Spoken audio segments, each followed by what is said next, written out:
we tend to desire to be free. I do think, however, that people can become complacent and not want to take responsibility for their lives and hope that the government will take care of things for them.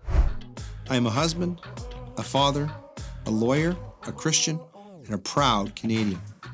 I started this series because it was clear that our nation needs truth. Not just another biased narrative, but real information of substance. We need access to facts and the freedom to think for ourselves.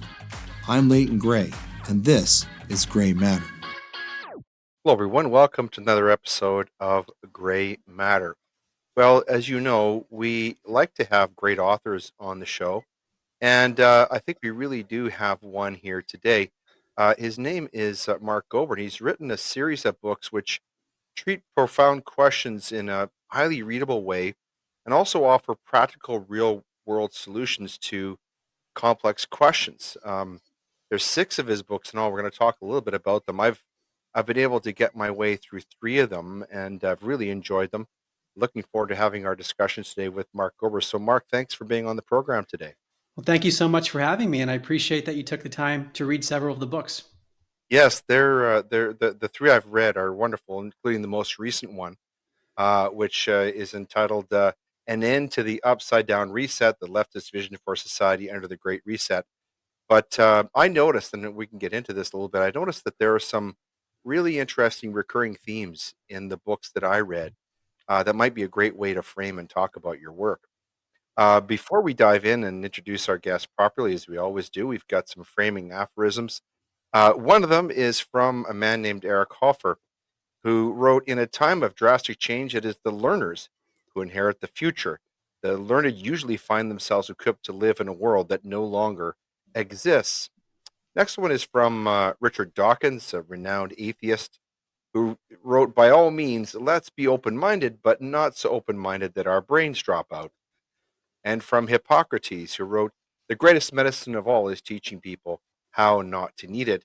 And from a man who we're going to talk about a little bit in terms of our guest's most recent book, Klaus Schwab, who said that the pandemic represents a rare but narrow window of opportunity to reflect, reimagine, and reset our world. So, who do we have in the show today? Well, his name is Mark Gober. He's the author, as I said, of this most recent book about the Great Reset, but he's also written a book called An End to Upside Down Thinking. That's from 2018, which won the IPPY Award for Best Science Book of the Year. He's also the author of An End to Upside Down Living, which is one of the ones that I've read.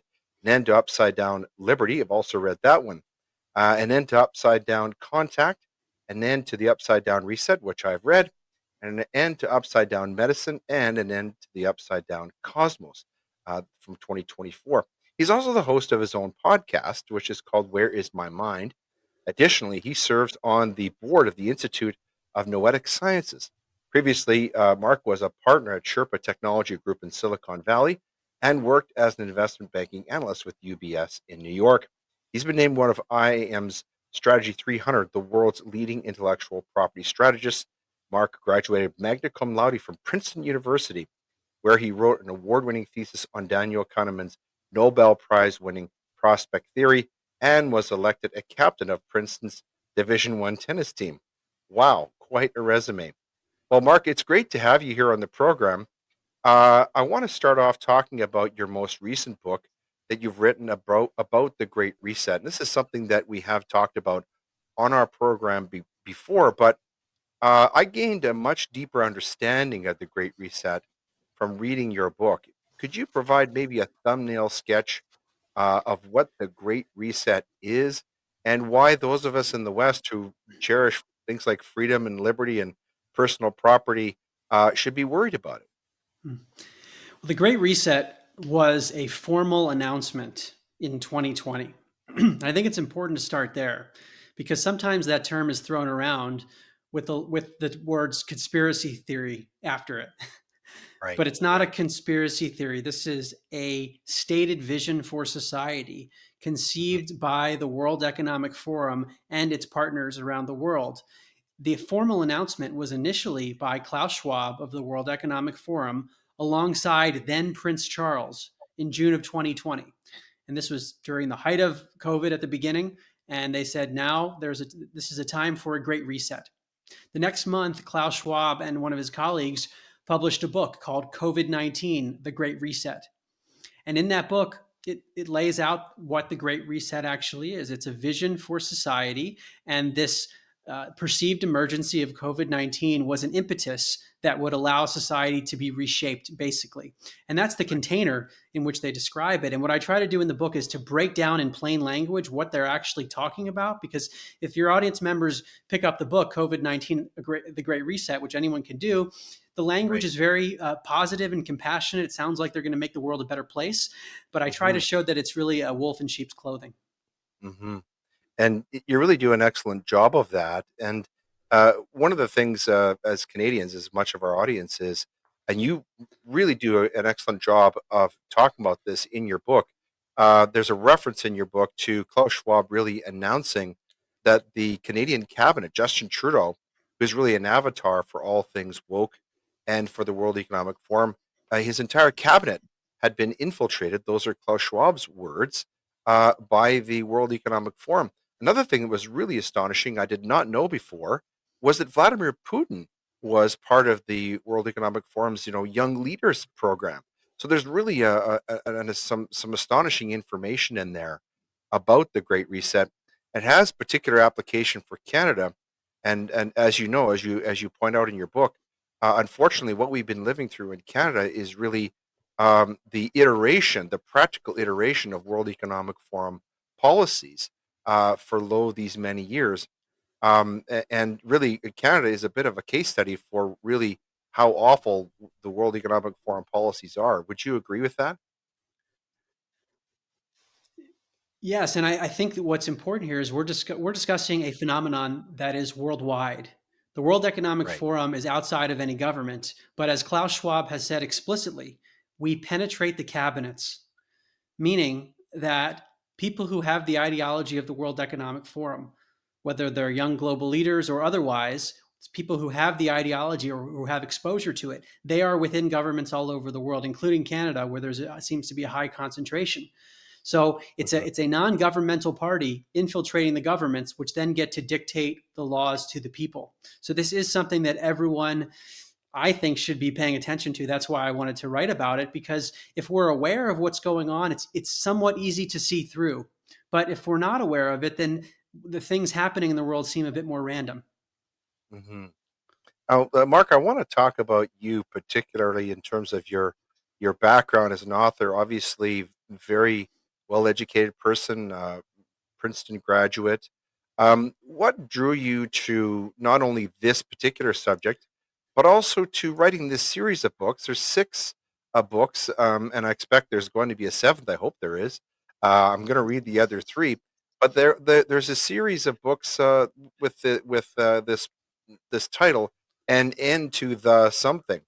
What sort of drew you to this? What was the impetus for this way of expressing yourself in your literature? As I was working in Silicon Valley, this was back in 2016, I became exposed to topics initially through podcasts, but then I started to read books independently and read scientific papers. So these were topics that really blew my mind in terms of the nature of reality. And it started off with that. What's the nature of consciousness? What does it mean to be a human being? Is there an afterlife? Are psychic phenomena scientifically established? And I came across some very astounding findings, which shifted my whole life. And I was so impacted by it that I wanted to share it with others. And I was hoping that because I had a more traditional background and I felt like I could back what I was saying with credible sources. In that case, I was referencing the University of Virginia's Division of Perceptual Studies at the medical school, the US government's declassified documents, the Institute of Noetic Sciences, Princeton University. If I could compile that very credible data into a book, maybe I would reach new audiences with this material and positively impact people. And at the time, I thought that was it. An End to Upside Down Thinking was the first book, and I'm just going to continue in my job. But that's not what happened. I got pulled even further.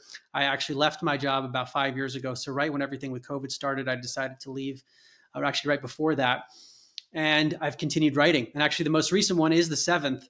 I always tell people I'm not sure if I'll write anymore, but we'll see. Well, the books that I've read, the three that I've read, are wonderful. And a few things I really like about them, and obviously you've taken care to do this. They're extremely well organized. You do a really great job of identifying the subject matter, identifying the issues, and then going into some detail to explain what are really complex issues. And the other thing that you do very well, which is not an easy trick as a writer, I know this from experience, is trying to take things that are complex and sophisticated, and not falling into the trap of sort of trying to sound really smart and explain them, but actually bringing them down to a level where everybody can understand them. And so, in reading your books, I would say that on a level of somebody who is very well educated on a PhD level, but even someone who is in high school would be very fascinated and be able to understand the things that you're talking about. That took some effort, I would expect, on your part. Well, first, thank you so much for saying that and for noticing, because these are conscious decisions that I make when I write. And I think a lot of it comes from my professional career, especially what I was doing in Silicon Valley, because I had to take a lot of complex material in the realm of intellectual property. So, dealing with complex new technologies and translate that to a board of directors or a senior management team that needs to know the information at a basic level so they can make decisions. Maybe they don't have the technical expertise, but they want the resources if needed to go into those details. So I was very accustomed to having to do this on a daily basis in a different realm. So I took the tools of what I did professionally and said, wow, there's a way to use this to communicate to people. And I am trying to be able to communicate to all ages with these books. Hmm. Well, I think you're doing it successfully. And the other thing I really enjoyed, and I don't want to offend the Puritans out there who think that books should only be read with the actual a book in your hand. I experienced your three books as audiobooks, and I really enjoyed the narration of them. This is something I don't know if you are a person who's a fan of audiobooks, but I really enjoy having the book read to me by the author, because I find I get a better sense of the inflection of just the emotion and the ideas that the author is getting across. And so I tend to not listen to audiobooks if they're not read by the author. But the three books that I listened to were read by you. And I found I really that was a very enjoyable experience. What was your experience of doing the narration? Did you find that tedious or did you enjoy it? Well, I have read the audiobook for every single book so far, and this was a suggestion by my publisher, Bill Gladstone. He said many people want to hear from the author, and I also find for me, it's a good way to do a final read of the book when I have to Mm. read every word, and I end up making small changes when I'm in the studio. But in many ways, it's extremely tedious because I'm reading every word. And then when I listen to the recording, I say, I don't like the way I did that. Then I go back in the studio and change it. You can only imagine how many little tweaks there are, or there's a noise in the background. We have to fix that. But I do find that a big percentage of my readers are listeners. Hmm. And you can change the speed on Audible. So if you want to go a little faster, there are ways that people can absorb information in a busy life with Audible. Yes, yes, very flexible. I recently read a quotation from James Earl Jones, who actually said, and of course, he had one of the most unmistakable voices ever, so one of the best narration voices ever. And he said he didn't like to listen to the sound of his own voice. So hopefully, you're not in the same category. Uh, what I'd like to do, if I could, is to identify three main themes that I kind of picked out that ran through the three books that I read, and maybe get you to comment on these. I thought this would be maybe an interesting way to frame some of your ideas that you've written about. One of them that shows up, and I should say that the three that I read are An End to the Upside Down Liberty, An End to Upside Down Living, and An End to the Upside Down Reset, all of which excellent books. But one of the themes that comes through, Mark, I wanted to ask you about this, is the sort of materialism versus transcendent reality, kind of scientism versus meaning. It seems to run through when you're talking about things like liberty, talking about thinking, talking about living, and also talking about the Great Reset. These two ideas sort of come through as being in conflict. You want to talk about that a little bit? And this is actually where I started with an end to upside down thinking. What do I mean by upside down thinking? I'm referring to the materialist view of reality. This is a metaphysical perspective. In other words, a container for the way reality sits. So, anytime we're talking about something within science or politics, we're assuming it's within some reality more broadly. And that broader reality that much of the world, let's say much of the educated world today, subscribes to is known as scientific materialism, which says that everything can be reduced to physical stuff that we call matter. And Mhm. it's from matter, and especially the random interactions of matter after 13.8 billion years following a Big Bang, that random interaction of matter has led to the development of a human being, which develops a brain. And it's from our brain that we develop the consciousness that gives us experience. So everything starts with matter, and we end up with our consciousness, our experience at the very end. Whereas I don't know what the exact correct metaphysics is, but there are many holes in materialism, which I go through in the books. I lean towards something that's the reverse of materialism without knowing exactly how it works, where there's something about awareness, some might call it God, that is fundamental, and the material world and physics and human beings and brains all fit within that. And Mhm. that's a general framework that tends to be compatible with many spiritual and religious traditions, even though within traditions there are different differences in the nuances. But we're talking about something that's random, meaningless, godless. That's materialism versus meaningful, higher intelligence, purpose to life, afterlife. That's the Mhm. alternative. And so the metaphysical container that I now lean toward, and this is why my life shifted, because I was much more of an atheist agnostic. And now I think there is a spiritual reality that we're all a part of, whether we like it or not, or whether we realize it or not. Right. And if that's true, if we live as a part of a spiritual reality, then that means every discipline has to be reconsidered. So that's how it flows into how do we think about politics and economics and the Great Reset. Mhm.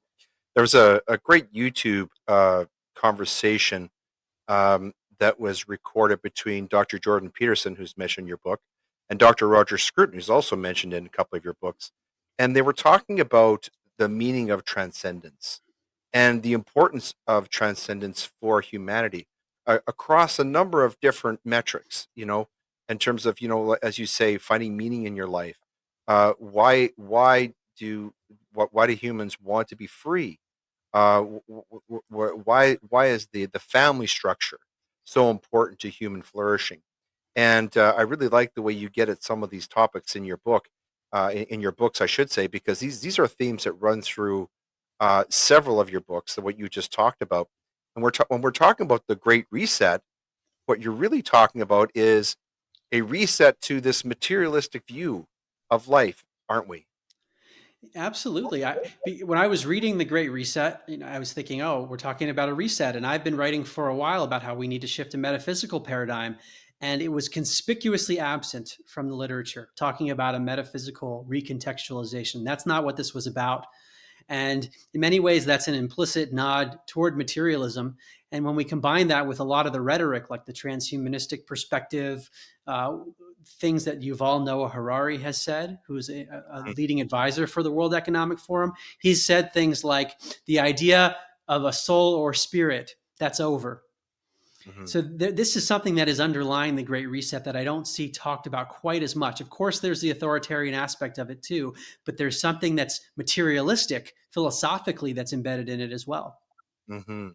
And you talk a lot about this concept of transhumanism, which ties into another one of the themes in your books, and that is this idea of individual liberty, individual value and responsibility versus collective control and safety. And the Christian idea of the intrinsic value of human life is that we are is the imago Dei, that is, we are made in the image of God, and that therefore we have intrinsic value, and that our natural rights sort of flow from that. Transhumanism really attacks that, doesn't it? It says that, well, there really isn't anything unique about being human. In fact, it's just another sort of a progression of this materialism that you talk about in your books. Would you And it agree with almost, yeah, I think it's a good way of putting it. It almost puts the leaders of the world in the position of God, where they can tinker with humanity in whichever way they see fit because they seem to know what's best. It's a very much an elitist and anti-human perspective, is the way I describe it in the Reset book. Hmm. Whereas if we live in this other metaphysics I've discussed, where there is a higher intelligence, God, then that would be the force that has created all. And so Hmm. that deference is not there within the Great Reset mentality. Hmm. And this theme that's in your Great Reset book is also talked about in your book on liberty, and this conflict between individual liberty, which entails responsibility, versus collective control and safety. There's a famous Benjamin Franklin quotation, which I think is in your book, about how we give up a little bit of liberty for some security. We end up with neither, and so that theme, the concept of having individual liberty and responsibility versus collective control and safety. That's another theme that's talked about in your books, and is really an important one that perhaps isn't talked about enough. And the way I look at liberty now is that it's innate within us. We are inherently free beings that are part of this higher consciousness that's the basis of all creation. And Hmm. so to think that someone will give us liberty and that's an accepted and really just a status quo element of society is a distortion. Hmm. Hmm. You also go into some detail talking about, well, what at what price liberty? What does that mean? What responsibility does that place on the individual? Do we really need government? Do we need less government? Would we be more free with less government? These are all really interesting topics that are treated in your book. And I think what you're trying to get at is getting people to think about, okay, I'm really comfortable in my life driving my Tesla down the road, sipping my Starbucks, but what am I really doing? Am I free? Will I actually be happy when I own nothing? These are these are really serious things to think about. And what I like about your books is you're very thought provoking. Get people thinking outside of maybe the comfort zone that we're living in right now. Was that one of the goals of your books? Absolutely. I Absolutely. think all of the books, hopefully, are designed to help people ask questions about things they haven't questioned before, perhaps. So, Hmm. questioning things they might have assumed to be true, but never really looked into it. So, in the case of government, there is this assumption that I certainly had and were taught in schools that government is this benevolent entity that is designed to protect all of us. And in the Liberty book, and I go into this in the Reset book as well, well, what is government? Is it something that we need? Is it actually something that's protecting us? Can it be innately harmful? How would we function without it? And what I find is that it's almost like you can't unhear these ideas, whether the reader agrees with them or not. The ideas are there; these new possibilities open up, and I think there's value in that because it just leads to more creativity as the world shifts. There's a broader perspective that we can then use to evaluate problems. Hmm. And part of that broader perspective that you're talking about, and this is again picked up in the themes in several of your books, at least the ones I've read, is things like decentralized life versus centralized authority, nationalism versus globalism. We're seeing this played out right now, it seems, with MAGA. And I want to get your take on this. I've come to see MAGA as a made in America global response to globalism. It's sort of a call to get back to the idea that local interests, local ideas, national pride, things of that nature are really important, and we've lost them somewhere along the way, because we've become globally connected, and we're being drawn by people like Klaus Schwab into this idea that, oh well, things would be so much better if we just had a globalized central government. So just give up all of your liberty to us, and we'll take care of you. So this sort of nationalism versus globalism, that's another one of the themes that's treated in your books, isn't it? Yeah, I tend to be much more in favor of decentralization of power because when power is centralized, that gives a few people an ability to do horrible things. Not that every politician is bad or malicious, but there certainly have been historically. And if the position is there where one person or a few people can control massive amounts of people, that could become a magnet for psychopathic type personalities, people Hmm. who are drawn to power in ways that most of us can't understand. So, in order to protect for that inevitability, decentralization will take away the possibility of that kind of tyranny. It's not perfect, but it's certainly better than centralization. Hmm. And so let's take a real world example that's rather topical in Canada right now. You probably see where I'm going with this. Yeah. Donald Trump, who's who's going to be the next president of the United States very soon, has said that he wants to bring Greenland into the United States. He wants to really repatriate the Panama Canal, which actually belongs to America, if you know anything about the history of the Panama Canal.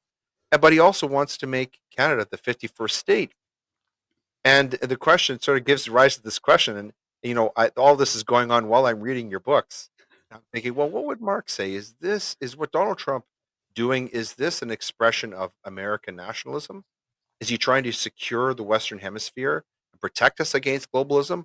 Or is he expressing himself a form of globalism, a form of global imperialism by wanting to take over these other areas and make them part of the United States? What's your take on that? Hmm.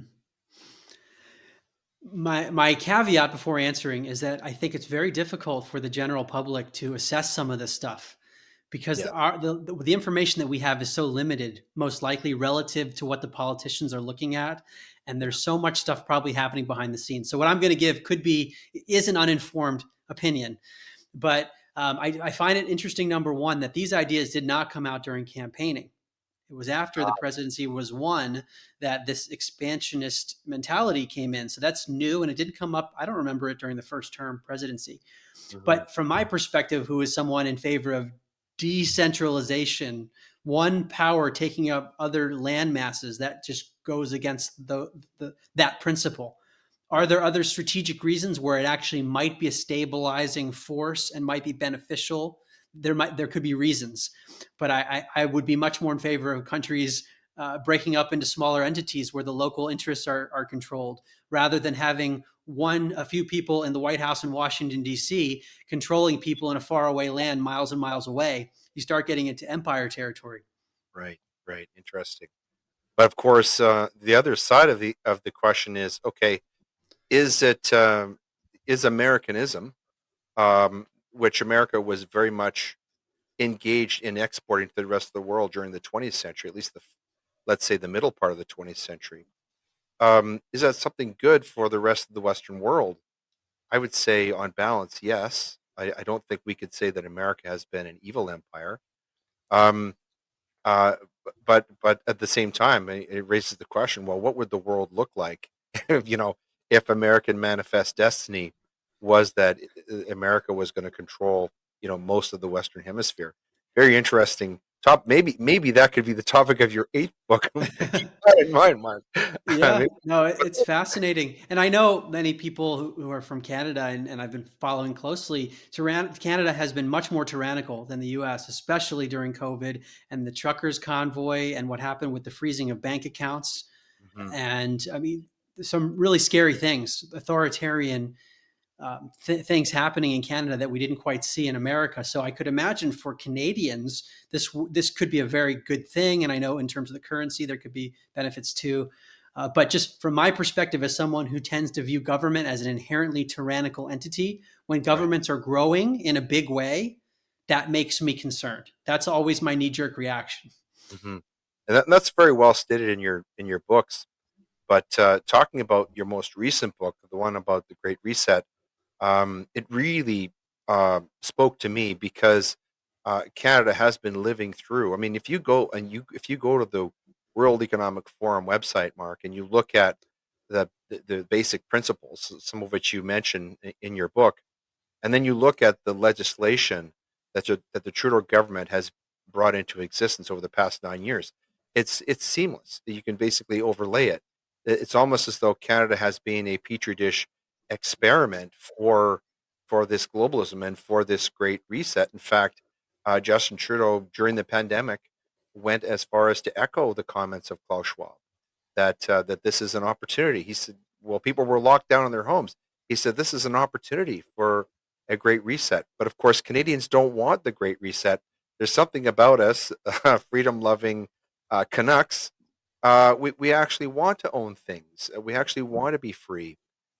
Is there something innate in human beings, do you think, that makes us want to have our possessions, have our homes, make us want to be free and live in families and live in communities? That seems to be one of the themes that comes through in your books.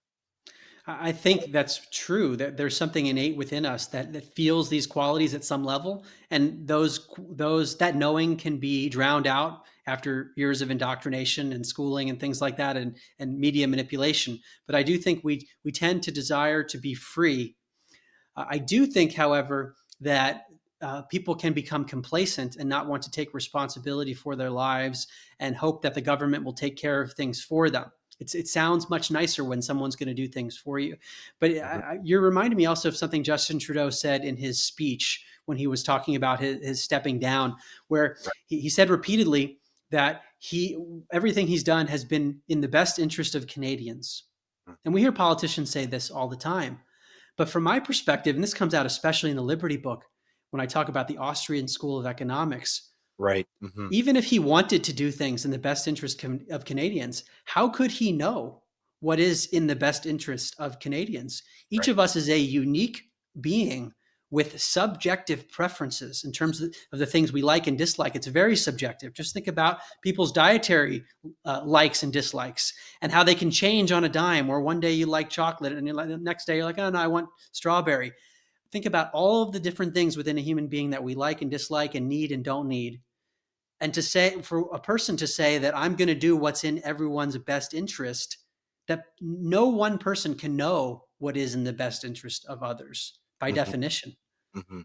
And it's dangerous when the state comes in and tries to do that for us.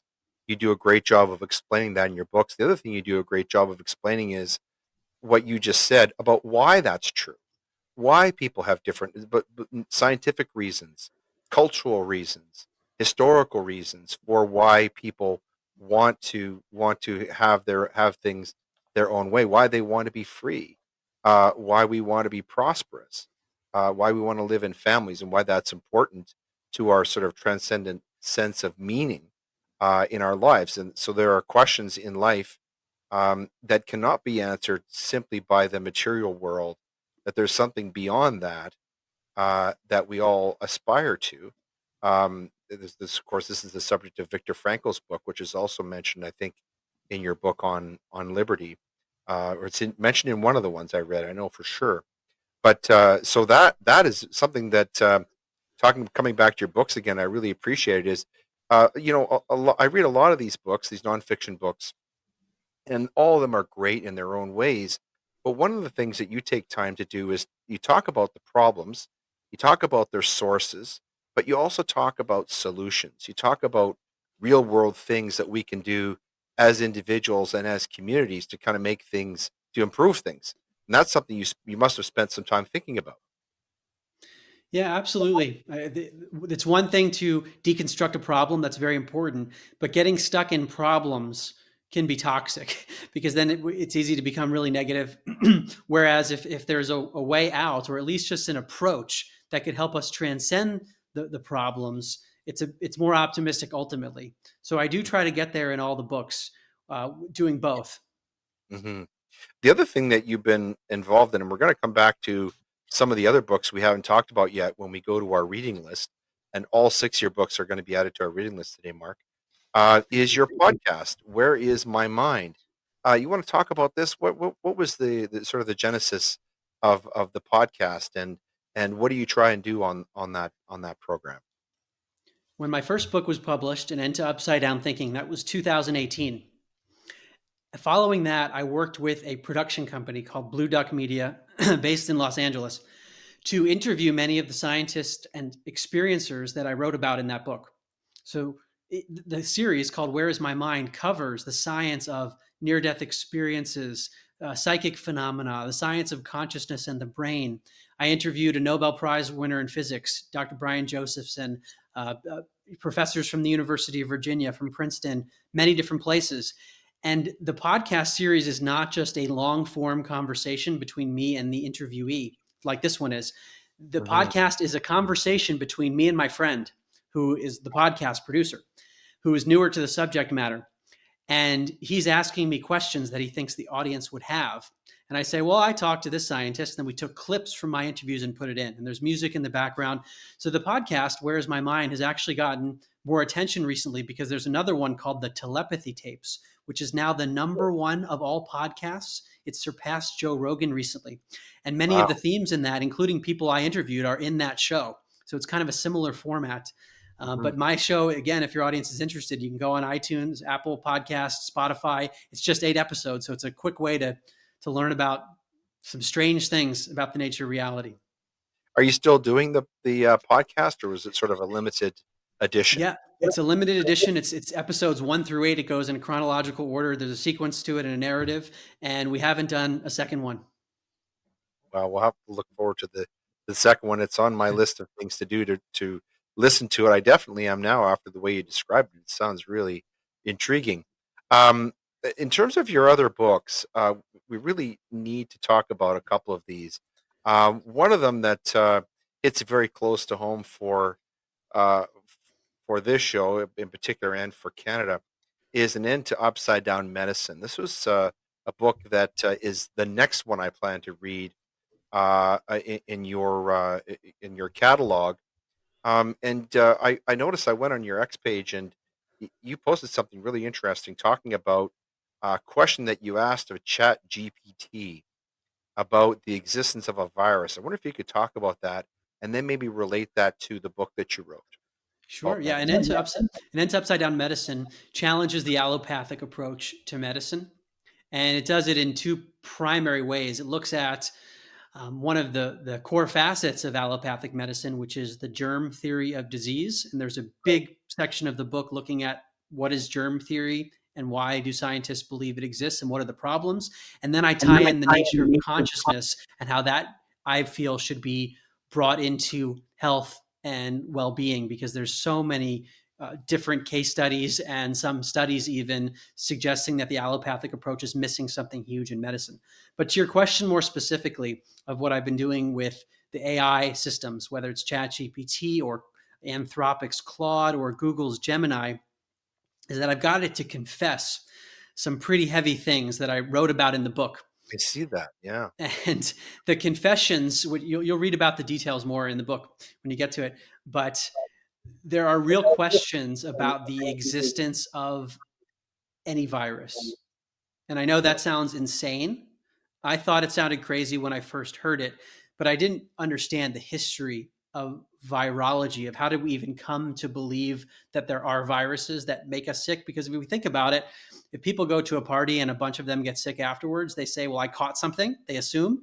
But we Right. never actually see a particle going from one person to the other and infiltrating the cells and doing the parasitic things that we're told. And there's complex stuff that happens in a laboratory setting outside the body. And we're shown a picture and they say, well, that's it. And we're supposed to just believe it. But when you actually dig into the methodology, everything ties back in virology to the 1954 study. It's called the Enders and Peebles study. And John Franklin Enders is a Nobel Prize winner. And basically, this is the crux of it, that this was the foundational paper where the first virus was isolated using the current methodology that's now used to isolate other viruses. The trick is the word isolate traditionally means to separate one thing from all other things. So, to use an analogy from Dr. Thomas Cowan, he says if you want to isolate a hammer from a toolbox, you take the hammer out of the toolbox, and then you can study and characterize that hammer, and you Right. can do all sorts of things with it, but you've got the hammer by itself. Hmm. Isolation, in the context of the way it's done in virology, is not that. It's indirect, where a sample from a person who's sick with something that the scientists presume must be a virus, those fluids from the sick person are taken from the person, and then they're put into a soup of material. It's called a cell culture. And Hmm. that soup has all sorts of stuff in it: antibiotics, monkey kidney cells, and lots of other things. And the scientists say, well, if we see cells breaking down in the cell culture soup After we add the fluids from a sick person, we found a virus. Mm-hmm. And that leaves out many other possibilities of why cells might be breaking down. And then every test that's done afterwards, whether it's an electron microscope image, if it's from an unpurified sample, or a genetic test, you don't have a purified sample of just a virus by itself. So we end up with real problems from a scientific perspective, because in order to run science, we need to have an independent variable. Right. And if we don't have a purified sample of just a virus, if there's other stuff in there potentially, then we don't have an independent variable. So we're by definition in the realm of pseudoscience. Not to mention there are not proper controls in these studies too. So that's the gist of it. It's more complex. But what I've done with AI is I've got it to admit that. And it will say things, well, it's really difficult to isolate in the way you're describing it. And then what I will do is I will show it information from Freedom of Information request responses that have been submitted around the world by Christine Massey from Canada and her colleagues. And they will ask for this. Can you provide, from the CDC and others, can you provide me any evidence, papers or otherwise, of a purified sample of just this virus, whether it's SARS-CoV-2 or HIV, any of them? And they will say, no, we have no records responsive to what you're saying. And in one case, I quote this in the book, what you're describing violates the gold standard of what we do in virology.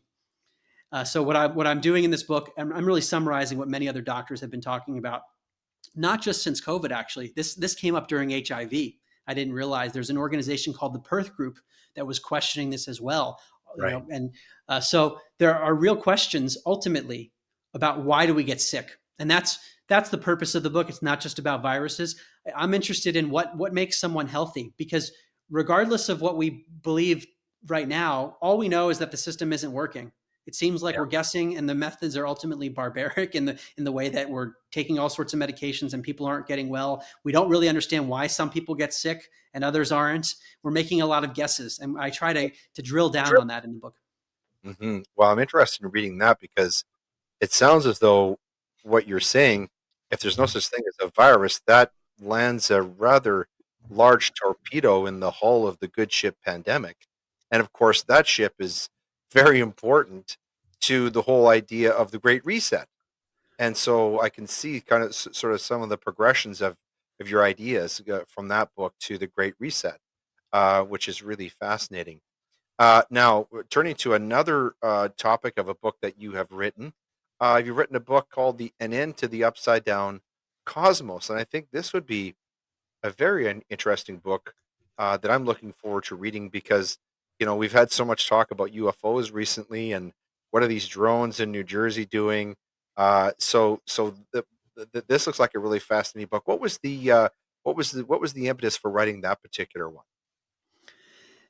I had heard many people questioning cosmology broadly.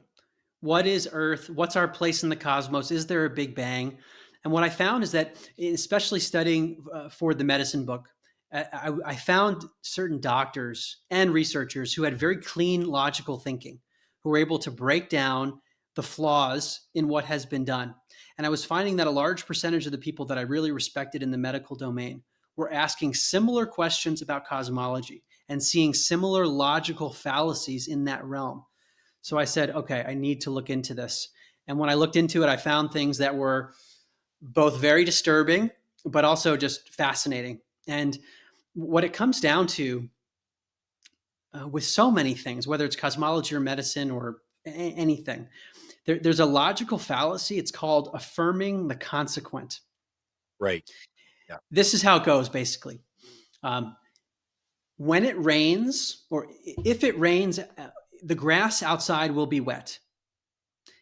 That's statement one. Statement two is the grass outside is wet, therefore it rained. The second statement is problematic because it assumes a cause. And this is what happens so often. We will see something that is compatible with a model and then assume that that model is the correct one. So just because a model can correctly predict one thing doesn't mean it's the correct model. And this is rampant, especially in cosmology. I'll just give you one teaser there. there has been a long debate in modern times, not as much of a debate, but historically, between heliocentrism and geocentrism. I learned about this, I remember, in high school. Geocentrism is Earth is at the center. That obviously tends to invoke much more of a spiritual or religious perspective, that we are the center of creation, Hmm. versus heliocentrism, which is the mainstream Copernican perspective, that Earth revolves around the sun. I never even thought to question this. Prior to looking at cosmology, I was asking, who are we? Why are we here? I wasn't asking, what is here? And this question is, well, are we at the center, or what, or where am I? And the teaser on this is that mainstream physicists like Albert Einstein, Stephen Hawking, I quote many in the book, admit this, that our observations of things in the sky cannot tell us whether heliocentrism is right or geocentrism, that there is a form of equivalence between the two just based on what we observe. And how, but there has been a philosophical preference. It's called the Copernican principle, which posits that we are not special, that Earth does not occupy any special place in the cosmos. That has been the view of so many of the scientists. And therefore, other observations that they've seen have been force fit into the heliocentric perspective, whereas they have not been considering the geocentric possibility as much. And what I Hmm. show in the book is there are reasons that we should be looking back at geocentrism, among other things. Hmm. Well, there are also recent scientific discoveries, which I expect you talk about in the book, which tend to point to the idea that let's say geocentrism and heliocentrism are not necessarily in conflict. We had a brilliant author on the show recently, Spencer Clavin, who has written a wonderful book where he talks about the idea that in fact this historical tension between science and religion, shall we say, is somewhat artificial, and that there's a different way of looking at science and also looking at religion. And he points to examples, for example, the concept of fine tuning, which you're probably Hmm. familiar with, which is in many ways is a scientifically provable principle of physics, but it tends to support the idea that there was an intuitive, super intelligent being that designed the Earth for human beings. So it sounds as though there's the seeds of a lot of really interesting ideas in that particular book. But what do you think about that? Do you see science and religion really at odds, or are you more of the mind that actually some of the early scientists like Newton were right, that there's another way of looking at science as revealing the secrets of the natural world that have been placed there for us to discover over time? What do you think about that? To me, science and religion are different ways of trying to explain reality, and therefore they are both valuable in that regard. But what's happened to science is that it's become scientism, and it's become dominated by materialism. Therefore, any results within science that do not conform to materialism are called pseudoscience, and they're brushed aside. And they say, well, that can't be true because that would mean that people who believe in certain religions are right, and that's not possible. Hmm. So I think there's a bit of dishonesty within the scientific community and even social engineering. There's a quote that I mentioned it in the Reset book. Mario Beauregard, a neurologist who is from Canada, and he worked at one of the premier neurological institutes in Canada. He was told by the head of that institute that as long as she's alive, he will never be able to study spiritual phenomena. And his conclusion was this is clearly social engineering. It's dark versus light. And what he's describing, I've talked to many scientists in this domain because this is where I started back in 2016 with the nature of consciousness. This happens in academia everywhere. There's some pressure from the top within the academic community, which is clearly a huge part of the scientific community, that is pressuring and biasing the science. Yes. And one of the things you talk about it, one of the problems with that is when you get to the World Economic Forum and the Great Reset, that tends to open the door for people to talk in sort of in blasé fashion about, I don't know, reduction of 7/8 of the world's population. Uh, because it's when you take away that spiritual part of it, the transcendent part of human experience, and you just sort of buy into the concept that everything is material. Um, that becomes a very dangerous way of looking at the world, doesn't Yeah, because humans become disposable. it? What does it matter if this number of people die if we can achieve this? That sort of ends justifies the means mentality can kick in within the authority structures if you don't have that the view of humans that each human being is an inherently spiritual, powerful, and important being. It's a very different perspective. Hmm. I want to finish off by talking about your first book, which was an award winner, An End to Upside Down Thinking. Now, I haven't not read this one, but I get the impression that in this book, you lay down some of the foundations, maybe plant some of the seeds for the fruit of the topics that are explored in your subsequent books. Is that correct? Yeah, my hope is that book for someone who actually reads the whole thing. I know some people who are more skeptical, they will stop reading pretty quickly, but to actually look at the whole body of evidence presented there, that it would be a nail in the coffin for materialism. And I'm summarizing the research of many brave scientists over many decades in that book.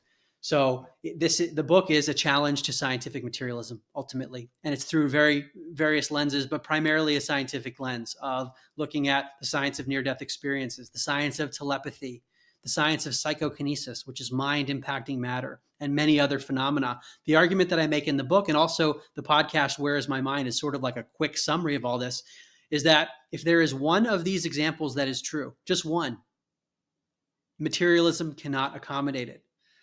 Mhm. And that's what really matters to me. So because you'll get skeptics that come in and say, well, I don't like the way the methodology was done on this one study, or this was a meta-analysis and I don't like a meta-analysis. I want to see other things. Mhm. I haven't come across someone that can disprove all of it. Some of the arguments I've heard are, well, the statistics are too good. That can't be true. Or Mhm. they're hiding their negative results and things like that. But the first book, An End to Upside Down Thinking, that's the one that I generally, if someone asks me where should I start, Mark, I tell people to go in chronological order, and An End to Upside Down Thinking is the first one. But there are still a lot of people who get very triggered by it. Mhm. Well, I talked about the careful way in which you construct these books, and it's obvious that there's symmetries even within sort of looking at the books. Collectively, there's different themes that are brought up. There's one example that you talk about in the Great Reset book that I think really illustrates, the difference between this material world and transcendent world. And I'm paraphrasing this a little bit. You'll correct me if I get the story wrong, but you were talking about patients in hospitals, who are in hospital and have no brain, basically have very little brain activity. They're in a coma, for example, and they talk about out of body experiences where they describe seeing things from a perspective which would be impossible for them to have in terms of the material world, but they have very distinct memories. And you talk about how scientists are able to test they're able to verify, I think that's the right word, the authenticity of those memories. And yet, scientifically, these people had no brain activity that would support them having like a dream that would cause this type of a memory. And I thought that was a very particular example showing sort of this tension or this distinction between the material world and the transcendent. Did I get that story wrong, or you want to flesh that out a little bit for people? Yeah, Because I think that's that's a very that really struck me the way you described that. Yeah, you summarized it very well. What I was describing is a certain type of out of body experience that's often reported in a near death experience state. A near death experience is when a person has an expanded state of consciousness while they're in physiological distress, in some cases, cardiac arrest or clinical death. Mhm. And yet their consciousness, their ability to perceive, is Right. somehow outside of their body, and they are seeing and hearing things from a vantage point outside their body, often above the body or sometimes down the hall. And then they're resuscitated and they come back once they're healthy Mhm. again, and they're able to tell the doctor and family members things that happened at the time. And the doctors and family members can verify it. So that means it wasn't a hallucination. And the doctors can go back at the records and know what the physiology of the body and brain were doing at the time because they know what the memory was. You can timestamp it. So these are known as veridical out of body experiences. They're discussed also in the podcast, Where is My Mind, with the researchers themselves. But these to me are extremely powerful because you have a verified memory at a time that the brain shouldn't be capable of producing anything complex, let alone a memory from outside the body. Mhm. And one of the issues is that these are difficult things to document. I mean, often a person who's having a near-death experience, the doctor's just trying to save them, Mhm. let alone you're trying to document these sorts of things in an emergency situation. But there is a book called The Self Does Not Die. And there was a revised version that came out recently that has even more cases. But it goes through the cases that have been well documented of these verified perceptions during near death experiences. If there's even one of these, this should never happen, yet there are many that have been reported. Yeah, truly remarkable. Well, there you have it, folks. That's just one example of the remarkable stuff you're going to find in these books. I highly recommend them. They're extremely readable, really fascinating books, all of them. Auto reading list. All of Mark's books are going to be added to our reading list. Well, Mark, uh, the last question for you is sort of give you the final word. We always ask our guests, are there any particular works that you have read? It could be in a literature or a podcast or website or some source of information that's been meaningful for you, uh, one that you have not written, uh, that you think you would recommend for people that they should go to and read or experience? Well, since this conversation, at least initially started with politics, I would say the work of Murray Rothbard, Oh, yes. Yeah. especially his book For a New Liberty, which came out in the early 70s. There's an organization that I would recommend to your audience because there are a number of free resources that you can find, free downloadable books. It's called the Mises Institute, MISES.org. And you can go to their free resources and find many books by Murray Rothbard and read them there, and also other philosophers of a similar ilk like Hans Hermann Hoppe and Tom DiLorenzo, who's the president now. Some really great work there that to me was extremely mind expanding. Mhm. Well, thank you for that recommendation. We're going to provide those links to people in the show. And thank you for your books. This is really a treasure trove that you are creating. It's a great legacy for people. And I love what you're doing, where you're taking these really complex, important ideas and you know bringing them to the people in a way that that they can appreciate and understand them, and also the empowering aspect of your books, which gives people practical ideas about things that they can do, that they can think about, they can do every day to make a difference. So I want to thank you for your work and wish you much continued success with everything that you're doing. The seventh and eighth book, which I gave you the idea for. And just want to thank you so much for being our special guest here today on Gray Matter. Well, thank you so much for the kind words, and I really enjoyed the conversation. Thank you for having me.